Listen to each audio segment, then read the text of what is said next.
Bon, merci à ceux qui ont regardé l'épisode sur la Jaguar. Arrête de taper s'il te plaît. Ah, merci. Ouais.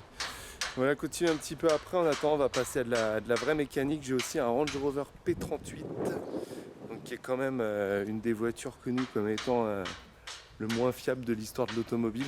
Non, j'exagère un peu. Mais elle est stockée en Bretagne, elle a pas mal de problèmes, mais je dois passer le contrôle technique dessus dans 5 jours.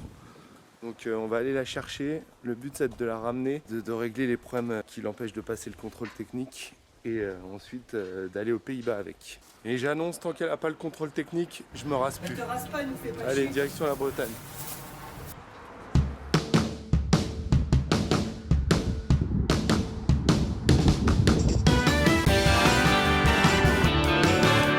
J'ai stocké cette voiture ici il y a environ 1 an car elle a une multitude de problèmes qui lui gâchent la vie au quotidien. Le principal étant qu'elle essaie de démarrer toute seule par intermittence.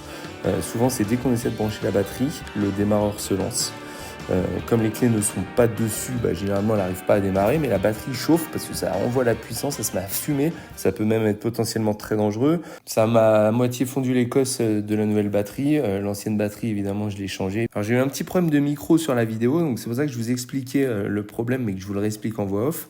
Je disais que je n'allais pas réessayer de la démarrer ou de rebrancher la batterie devant vous parce que ça abîme vraiment très vite la batterie et comme elle est neuve, j'en ai un peu marre de racheter des batteries.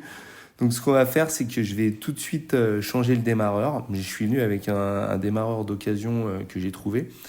Et on va voir si ça résout le problème. J'espère que c'est pas un autre problème électronique. A priori, ça devrait être le solénoïde du démarreur. Je pense vraiment avoir trouvé le problème. Donc je penche pas trop pour un problème électronique. Mais c'est vrai que c'est une voiture qui est très sujette aux pannes électroniques. Donc ça aurait pu aussi être autre chose. Le deuxième problème majeur, c'est que la porte passager ne s'ouvre plus du tout. Même déverrouillée, mais ça on verra dans un second temps. Alors pour ça, évidemment, on débranche la batterie. Bon, moi elle est même pas branchée, donc voilà, mais ça c'est hyper important évidemment. Surtout quand on a une voiture qui déconne ou un démarreur qui déconne, si ça se met à démarrer tout seul ou quoi, qu'on a les doigts dedans, c'est pas terrible. Alors comme on peut le voir, il y a des fils électriques à débrancher. Donc il y en a 2, enfin 3. Et puis voilà, donc on va commencer par ça, on va les enlever. Et ensuite, on a 2 grosses vis, donc une là et une de l'autre côté, qui doit être cachée, qui relie le démarreur au volant moteur. Et voilà, et donc dès que ça sera enlevé, on pourra l'enlever. Donc normalement, c'est une opération qui n'est pas super compliquée. Ce qui est un peu embêtant souvent, c'est l'accessibilité. Par exemple, là, il va falloir que j'enlève la jauge d'huile quand même, je pense. Ça commence bien, voilà, c'est bon. Alors, la jauge d'huile, mais surtout que j'enlève le support de la jauge d'huile. C'est du 13, c'est bon. Voilà. Et voilà, hop, ouais, super. Problème de filmer à une main là. Et voilà. Donc j'ai enlevé ça, le dernier petit qui est ici. Voilà, ah merde, il y a une rondelle qui est tombée encore. Voilà, donc là on attaque les vraies vis. Hop là. Bon, je l'avais pré-desserré avant de filmer quand même. Parce que ça se dessert pas aussi facilement que ça. Voilà, parce qu'en réalité, je vous conseille quand même d'avoir un peu de WD-40 parce que les écrous comme ça, surtout qu'on dévisse pas tous les jours, ça a tendance à se gripper assez vite. Bon, alors je vais enlever les grosses vis dont je viens d'enlever les écrous. Voilà. En théorie, là, le démarreur est libre. Maintenant, il va falloir que je le prenne, ça pèse lourd. Alors déjà s'il bouge, c'est ça la magie en mécanique, c'est que t'as beau dévisser des trucs qui restent fixés, tu sais pas pourquoi, tellement ils sont là depuis longtemps. Il y a un petit côté médecin obstétricien là, toute proportion gardée. Vas-y, sors ta tête, vas-y. Bon bah là je l'ai au bout des mains. Maintenant je sais pas par où le passer pour qu'il vienne. Par en dessous en fait. Ah bah ouais, je crois qu'il va. C'est plus facile par en dessous. Voilà, donc je l'ai viré d'ici. Et là il est ici. Ouais, en bas, il est là. Faut que je le chope par en bas. Je vous passe le remontage, c'est la même chose que le démontage dans le sens inverse et j'ai bien gardé mon self-control.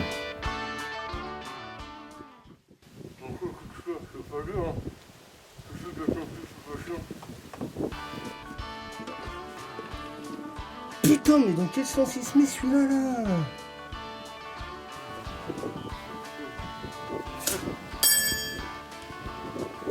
Putain, dans le c***lé de démarreur, j'ai merde, ça le f***. Je vais te dire que j'ai une clé à œil à cliquer en Ile-de-France et je l'ai pas amené. Ouais, mais chez Lidl, ils l'ont fait une semaine différente, c'est pas la même caisse à outils, c'est pour ça aussi. Bon, suspense à 2 balles, est-ce qu'elle va essayer de démarrer toute seule maintenant? J'espère pas parce qu'on va vraiment finir en barbecue quoi, mais avec la voiture.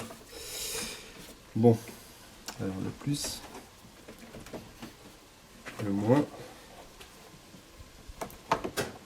Ah, ça c'est le verrouillage centralisé, donc ça veut dire que bon, déjà ça fonctionne maintenant. Est-ce qu'elle va démarrer? Ça c'est autre chose. Normalement le démarreur était fonctionnel, celui que j'ai récupéré. Donc il n'y a pas de raison qu'elle démarre pas, hein, parce que, enfin à moins qu'il y ait un autre souci sur la voiture, mais normalement ça va, hein. On va voir.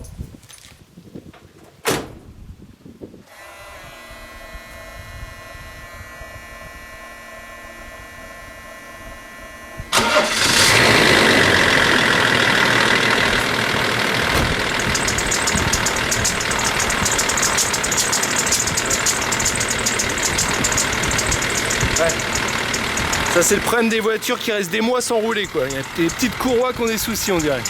Ah, franchement elle tourne comme une horloge. Hein. Ah bah voilà, suffisait de le dire.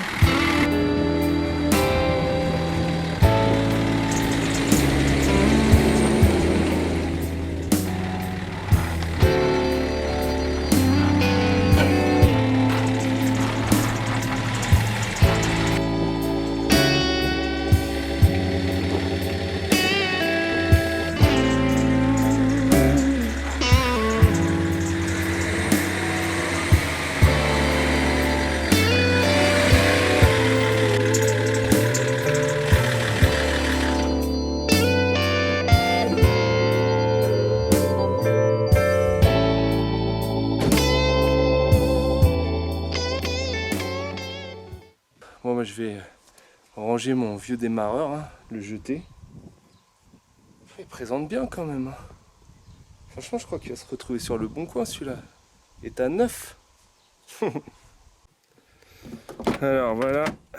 Voilà la bête. Donc un peu de négligence dedans. Tout qui est à moitié démonté. Hein, en fait j'ai un petit problème de liquide de refroidissement qui coulait dans l'habitacle. Donc j'ai chanté le tuyau, voilà, j'ai fait un peu de plomberie, donc il va plus dans l'habitacle maintenant, donc il n'y a plus de fuite, voilà. Et par contre il n'y a plus de chauffage non plus dans la voiture du coup. Et parce qu'il y a un problème de joint au niveau de cette tubulure là, donc il faudrait que je le... C'est pour ça que j'ai tout démonté dedans en fait, il faut que je le change. Et le problème c'est qu'il faut accéder... par là et que la porte ne s'ouvre plus, même déverrouillée, c'est la serrure qui est morte en fait. Elle m'avait menacé plusieurs fois de lâcher, hein. D'ailleurs une fois la voiture c'était tout simplement verrouillée toute seule, clé sur le contact quand j'étais à l'extérieur. Donc j'avais dû arracher le joint ici pour enlever la custode et entrer. Comme c'est un véhicule, enfin la voiture là, elle est française mais bon Land Rover c'est une marque anglaise. Donc c'est la serrure droite, même si là c'est une conduite à gauche, c'est dommage d'ailleurs. Mais c'est la serrure, la serrure droite qui commande tout. Donc comme la serrure déconne, et ben tout déconne. Voilà, en gros c'est un petit peu ça. Ça a des répercussions sur tout le reste. Et ce qui est très sympa, c'est que pour changer la serrure, il faut démonter la garniture de porte qui est là. Mais pour enlever cette garniture, il faut ouvrir la porte. Donc là je suis un peu comme un con. Je viens de réaliser que j'ai plus de centralisation non plus, mais bon ça je pense que c'est lié aussi à la serrure. Je pense que je vais démonter la porte arrière pour pouvoir accéder ici à l'arceau métallique avec une lame de scie là. Je vais être obligé avec de scie à métaux, je vais être obligé de scier l'arceau pour pouvoir ouvrir cette porte et ensuite changer la serrure. Ça va être sympa je pense franchement. Parce que voilà l'arceau doit être là, donc en l'enlevant je vais y accéder. Putain, faites des gosses quoi. Un respect pour le Range Rover.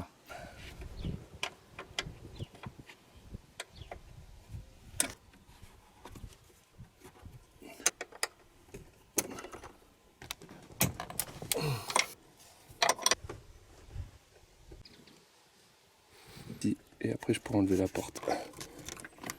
Et voilà. Et voilà. Méthode de pro quoi. La porte dans l'herbe. On voit le crochet en métal qui retient la serrure et la serrure ne veut pas s'ouvrir. Donc c'est ça que je vais devoir scier je pense. Comme j'ai une serrure et un crochet, j'ai essayé de comprendre un peu le fonctionnement. Donc celles-là elles sont en bon état hein, puisque c'est ce que je vais mettre en remplacement de l'autre. Mais bon, si j'arrive à dégager ça, à le forcer à tourner, voilà. Peut-être au tournevis, je vais voir, mais bon, j'y crois pas trop. Ouais. Ouais, c'est tombé. À la scie là, voilà, la lame de scie. On va passer là. Je vais mettre une ceinture là, voilà, pour pas abîmer la peinture, même si elle est déjà en piteux état. Voilà, et je vais essayer de scier ici du coup. Voilà. J'ai eu le premier crochet là, voilà, mais il y a le deuxième au fond. Et voilà. Pouah. Allez, une petite pause et puis on va attaquer la porte avant pour dégager la serrure qui se trouve dedans. Donc je commence par les vis de la coudoir. Je me rends compte qu'il y a une autre vis qui est cachée derrière le tweeter, la petite enceinte. Voilà, donc je l'enlève. Et ensuite, il faut enlever les clips du panneau de porte qui finalement vient pas trop difficilement. Alors dedans ensuite on a une espèce de garniture en mousse acoustique je pense, voilà, pour pas entendre trop de grincement tout ça. Donc là je suis obligé de la décoller. J'essaierai de la remettre un peu comme je peux après.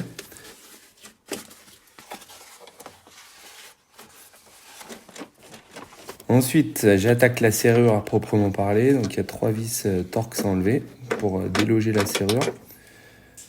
Là je vois qu'il y a plein de tringles, de la tringlerie à enlever. Et c'est là que je me rends compte que finalement, il fallait peut-être dévisser la serrure après parce que ça aurait été plus simple qu'elle bouge pas, qu'elle reste fixe. Donc là, je galère bien, surtout avec la nuit qui tombe. Pour enlever tout ça.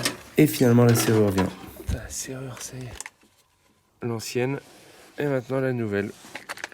Opération inverse. Faut remonter celle-là maintenant. Et après une bonne nuit de sommeil, je me rends compte qu'il a plu sur cette région où il ne pleut normalement jamais. Donc j'ai pas trop compris là. Ma garniture de porte a légèrement pris l'eau, mais j'avais heureusement pensé à retourner la porte principale, donc tous les circuits électriques étaient un peu protégés. Je viens de réinsérer la nouvelle serrure dedans. Là, je mets les vis. Je pense que c'est mieux de la fixer d'abord et de remettre la tringlerie après finalement. D'ailleurs, celle-là, elle est un petit peu usée en fait. J'avais fait l'inverse au démontage, mais je pense que ce sera plus facile comme ça. Donc là, faire gaffe que la tringle du petit loquet, elle sorte bien ici. Et hop. Voilà.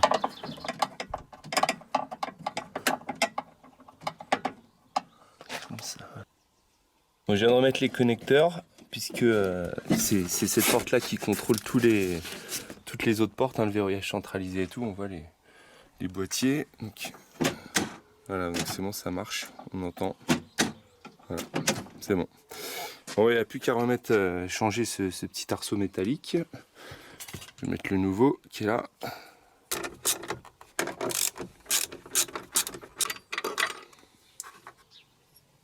Voilà, c'est remplacé. Alors, attention.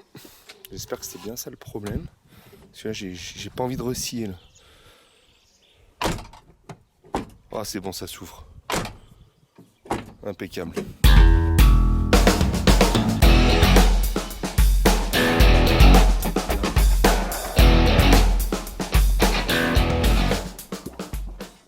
Bon, et maintenant on va faire un petit peu de ménage dans cette voiture qui s'est quand même transformée en dépotoir, faut bien l'admettre. Voilà, donc c'est pas parfait, mais bon, déjà on y voit un petit peu plus clair, ça donne un peu plus envie de rentrer dedans.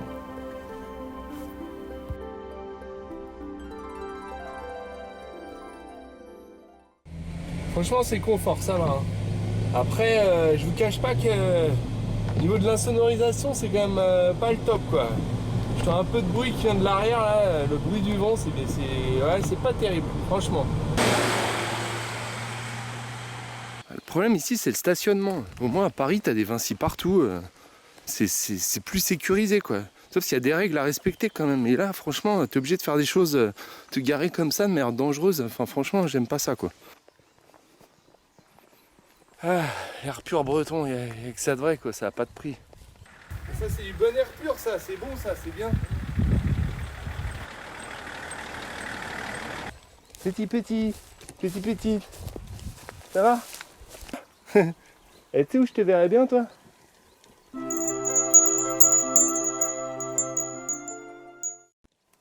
Ah là, je vais pas lui dire, ça va la vexer.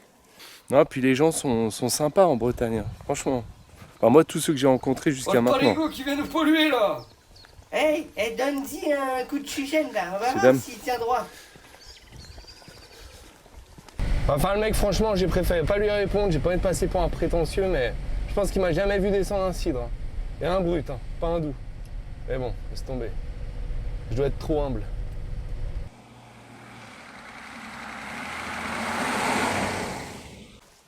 Alors, ma serrure défectueuse.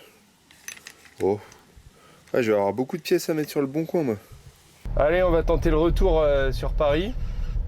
Donc, il y a 500 km, hein, là on est aux alentours de Saint-Brieuc. Bon, pour une voiture qui était encore immobilisée hier, faut être optimiste, quoi. Après, c'est pas vraiment non plus une sortie de grange, quoi. Elle est restée immobilisée une petite année. Voilà, c'est pas une épave non plus. Bon, il y a beaucoup de choses qui déconnent. J'ai vérifié quand même les niveaux, le freinage surtout. On n'est pas à l'abri d'une pompe à eau, d'une cour accessoire qui pète. Surtout que la cour accessoire sur ce modèle entraîne la pompe à eau, justement. Cour de distrib, il n'y en a pas, c'est une chaîne. Ouais, donc c'est ça, c'est une durée de refroidissement, tout ça serait bloquant. Il y a toujours un risque, c'est sûr, à rouler avec une voiture qui a 25 ans et qui en plus est restée immobilisée 1 an. Mais bon, de toute façon, cette voiture, je crois que même quand elle était neuve, les gens avaient un peu peur de faire 500 km avec parce que c'était pas la pleine réputation de fiabilité de dingue. Mais bon, je l'aime bien comme voiture, elle est assez attachante quand même, justement parce que c'est un peu la mal-aimée des Range Rover, des voyants d'erreur partout. Donc on verra bien, on va croiser les doigts. Et on verra si on arrive à Paris tout à l'heure. On va dire 6 heures de route en roulant tranquille. En plus, comme elle boit comme un chameau du gasoil là au prix du carburant en ce moment, je crois que je vais... Voilà, frein bas, d'accord, on me remet. Je crois que je vais vraiment rouler tranquille, quoi. Mais j'ai vérifié le niveau de liquide de frein quand même, donc le niveau est bon, hein. À mon avis, c'est la sonde qui déconne. Il va falloir que je regarde les contacts avant de passer le contrôle technique demain, parce que sinon je pense qu'ils vont m'embêter avec ça. Et je vais le bouffer Et j'arrive à bouffer une voiture, ça y est, regarde. Ah ouais. Voilà, facile en plus, hein, facile. 170 km de fait. Bon, on va faire une petite pause, hein. Pour l'instant, tout va bien. Pas de soucis à déplorer, pourvu que ça dure.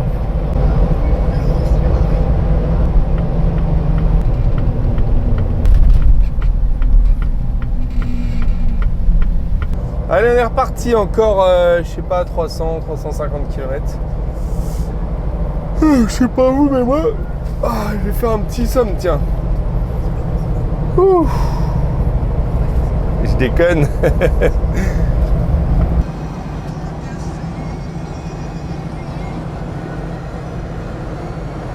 300 km, je vais faire la deuxième pause. J'ai toujours pas pété une durite, ni un câble, ni un boulon d'ailleurs. Ce qui m'emmerde un peu parce que du coup j'ai pas grand chose à raconter. Je pensais que ça allait me faire une petite histoire, mais tant pis, il va rien se passer sur ce trajet, je pense. Donc on est à la Ferté-Bernard. Toujours cette alerte de liquide de frein là d'ailleurs. Allez, on est reparti, dernière ligne droite vers Paris, il reste 150 km.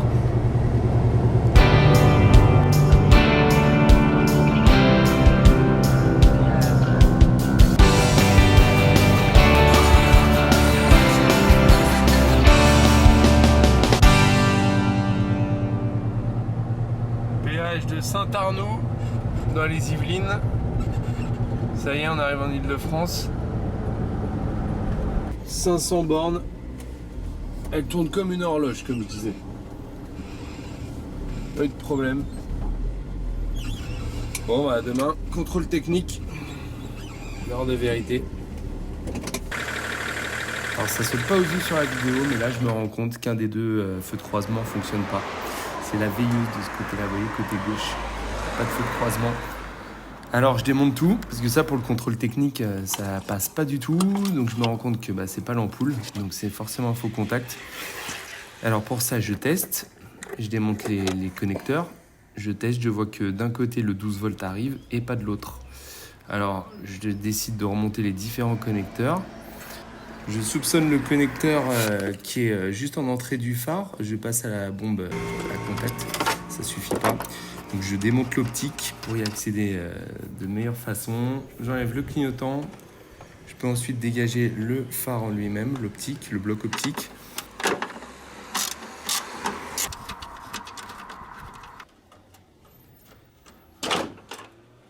Je défais les connecteurs. Et là, j'accède parfaitement au connecteur. Je peux l'enlever et derrière, il y a des faux contacts. Je m'en rends compte. Donc j'ai un petit peu repassé de la bombe à contact. J'ai un peu poncé au papier de beurre très fin et ça a fonctionné. Voilà les deux codes. Je fais la même chose avec le capteur du liquide de frein qui m'a annoncé un message d'erreur. Je ne sais pas si vous vous souvenez. Et voilà, c'est le moment du contrôle technique.